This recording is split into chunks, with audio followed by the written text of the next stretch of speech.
नमस्कार, मैं हूं अंजलि और आप देख रहे हैं यूपी न्यूज 24। तो चलिए शुरुआत करते हैं आज की बड़ी खबर से। योगी आदित्यनाथ ने सोमवार को लखनऊ में अपने सरकारी आवास पर आयोजित कार्यक्रम रन फॉर यूनिटी में कहा कि यह पहली बार है जब सरदार वल्लभ भाई पटेल को सम्मान मिल रहा है। केंद्र में नरेंद्र मोदी के आने से पहले महापुरुषों को दिया जाने वाला सम्मान एक परिवार तक ही सीमित था। मुख्यमंत्री सरदार पटेल की जयंती पर आयोजित कार्यक्रम रन फॉर यूनिटी में बोल रहे थे। उन्होंने कहा कि मोदी जी के नेतृत्व में एक भारत श्रेष्ठ भारत अभियान चलाया जा रहा है। आज़ाद भारत को एक करने का श्रेय सरदार पटेल को जाता है, जिन्होंने देश की 542 रियासतों का विलय कर भारत को एकताबद्ध किया।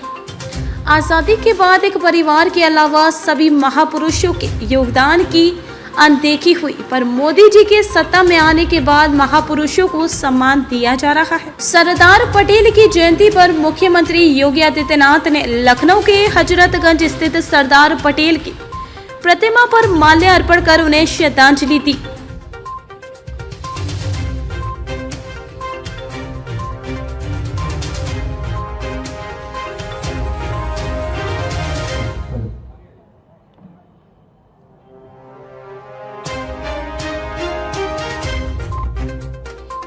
आप सभी मेरे साथ शपथ दोहराएंगे।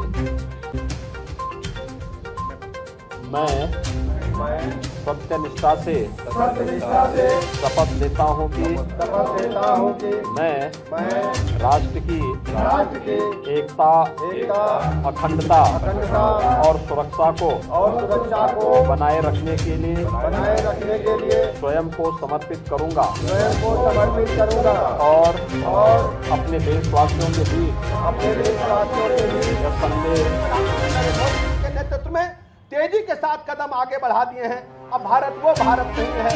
भारत हर स्थिति में विदेशी ताकतों का जो हमारे दुश्मनी ताकत है उनको जवाब देने के लिए और आर्थिक मोर्चे पर दुनिया के पैमाने पर बहुत तेजी के साथ उभरता हुआ देश है। और उत्तर प्रदेश में आदरणीय मुख्यमंत्री योगी आदित्यनाथ जी के नेतृत्व में हर मोर्चे पर हम तेजी के साथ आगे बढ़ रहे हैं। चाहे इंफ्रास्ट्रक्चर का मामला हो, चाहे एजुकेशन का मामला हो, चाहे हेल्थ सेक्टर हो, बहुत तेजी के साथ प्रदेश आगे बढ़ रहा है। आर्थिक मोर्चे पर शीघ्र ही पूरे भारत में हम नंबर 1 पर आने वाले हैं।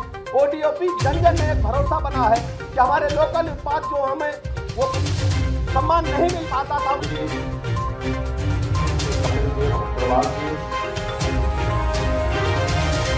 श्री मुन्नूलाल कोरी जी, विधान परिषद सदस्य जी, माननीय विधायक श्री शशांक वर्मा जी, माननीय विधायक डॉक्टर नीरज बोरा जी, अध्यक्ष सरदार वल्लभ भाई पटेल स्मृति समारोह कमेटी श्रीमती राजेश्वरी देवी जी,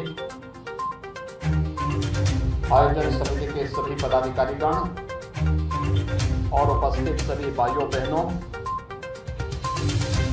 आज पूरा देश लौह पुरुष सरदार वल्लभ भाई पटेल जी की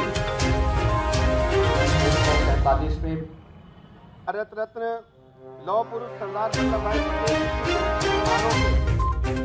भव्य एवं गरिमामय समारोह में मुख्य अतिथि के रूप में उपस्थित उत्तर प्रदेश के यशस्वी लोकप्रिय मुख्यमंत्री आदरणीय योगी आदित्यनाथ जी, माननीय मंत्री हमारे मित्र आदरणीय आशीष पटेल जी, हमारे मित्र माननीय मंत्री आदरणीय कपिल देव जी, भारतीय जनता पार्टी के पूर्व प्रदेश अध्यक्ष सबसे वरिष्ठ मंत्री आदरणीय शाही जी, आदरणीय एमएलसी अवनीश सिंह जी, आदरणीय शशांक वर्मा जी, प्रदेश उपाध्यक्ष आदरणीय ब्रज बहादुर जी, आदरणीय लक्ष्मण चौधरी जी, आदरणीय नीरज बोरा जी, अध्यक्ष वल्लभ भाई पटेल जयंती समिति आदरणीय राजेश्वरी देवी जी, माननीय मंत्री मन्नू कोरी जी, उपस्थित सभी भाइयों तथा बहनों पत्रकार मित्रों, आज हम सब प्रातःकाल से साकार होता हुआ दिखाई दे रहा है।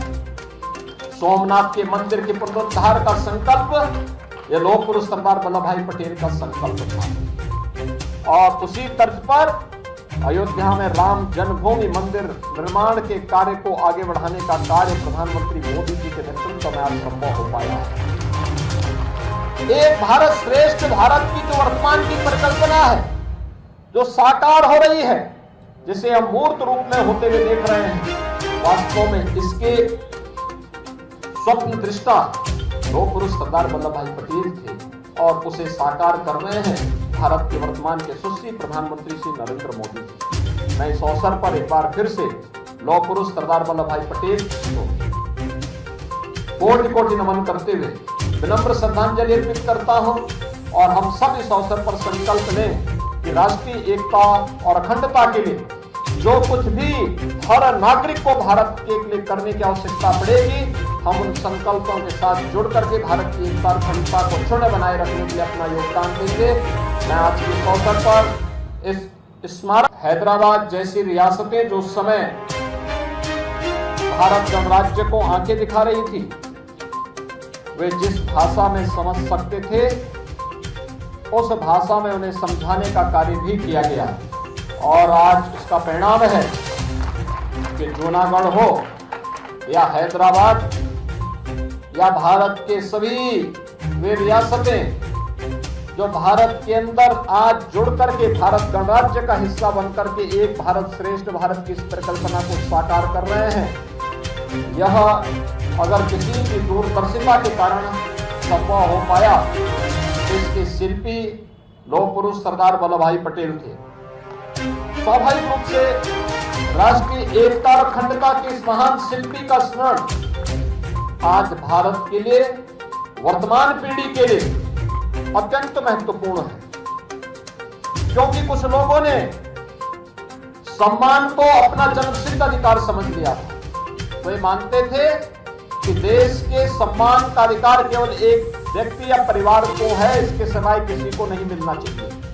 लेकिन हम सब आभारी हैं प्रधानमंत्री मोदी जी के, जिन्होंने देश की आजादी के 70 वर्ष के बाद देश के ऐसे रत्नों को, ऐसे नायकों को, महानायकों को देश की जनता के सामने प्रस्तुत। खबरों में अब तक लिए बस इतना ही। मिलते हैं फिर ऐसी ही बड़ी खबर के साथ। तब तक के लिए नमस्कार और देखते रहिए यूपी न्यूज़ 24।